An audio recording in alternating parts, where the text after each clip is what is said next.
Le match entre le Sénégal et la Tunisie, dirigé par le franco-polonais, c'est aussi une rencontre entre les Lions et leur ex-sélectionneur. En 2006, Henri Kasperzak succédait sur le banc au duo Abdoulaye Sarr-Amara Traoré. Un choix fortement contesté à l'époque, mais n'ayant cure du ramdam médiatique, le ministère des Sports et la Fédération camperont sur leur position plus que jamais convaincus du bien fondé de leur décision à faire venir un entraîneur dont l'aura et la stature ne souffraient aucune aspérité. Songo Maktar, membre du comité directeur. Le Kasperzak que j'ai connu au Mali était quelqu'un que je pense qui était dans les dispositions de pouvoir coacher n'importe quelle équipe en Afrique. Je l'ai vu prendre une équipe qui était sans âme, sans aucune grande technicité, en tout cas au niveau des joueurs. Mais nous avons vu au cours de la compétition au Mali qu'il a pu forger une équipe qui a pu en tout cas aller jusqu'en demi-finale. Et j'ai vu qu'il avait abattu un travail extraordinaire.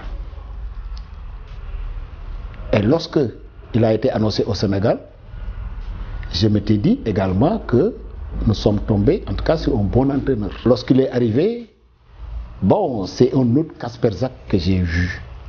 À la limite, moi j'avais l'impression que Kasperzak faisait des piges avec l'équipe nationale.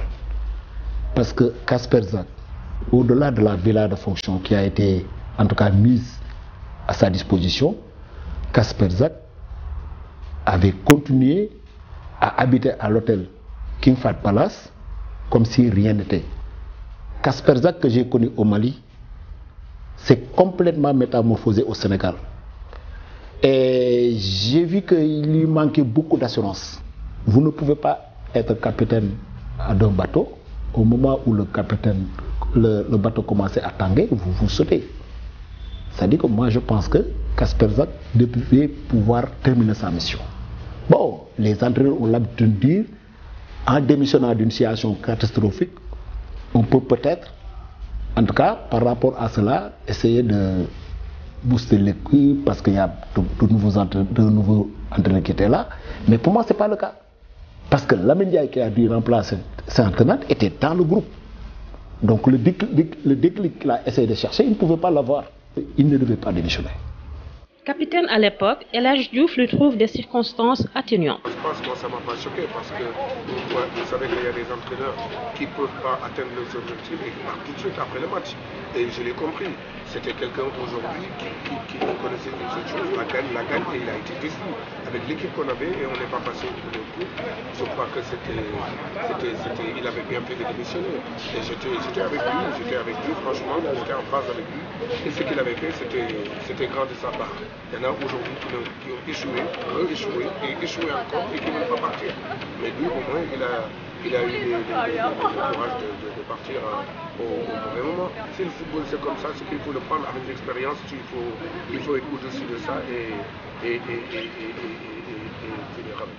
La plaidoirie de Diouf contraste avec la colère de Thierno Seydi, observateur averti du football sénégalais.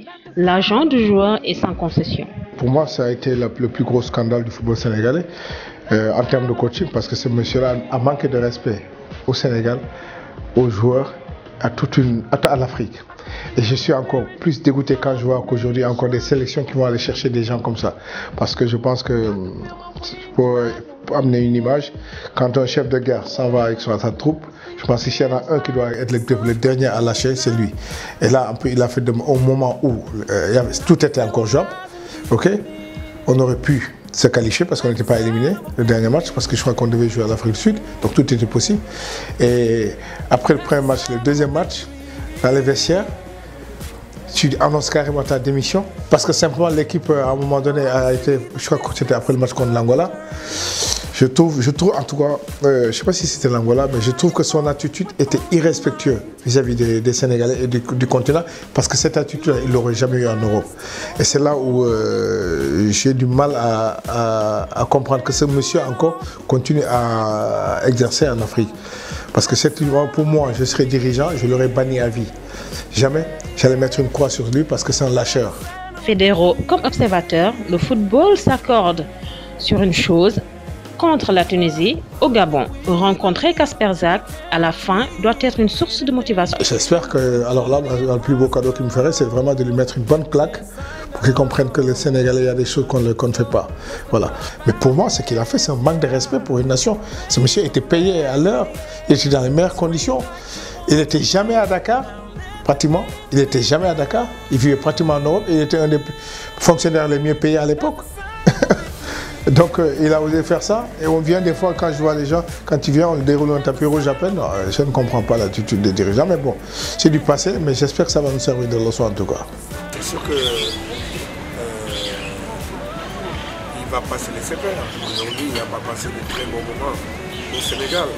Je sais que les médias sénégalais aussi n'ont pas été très tendres avec lui.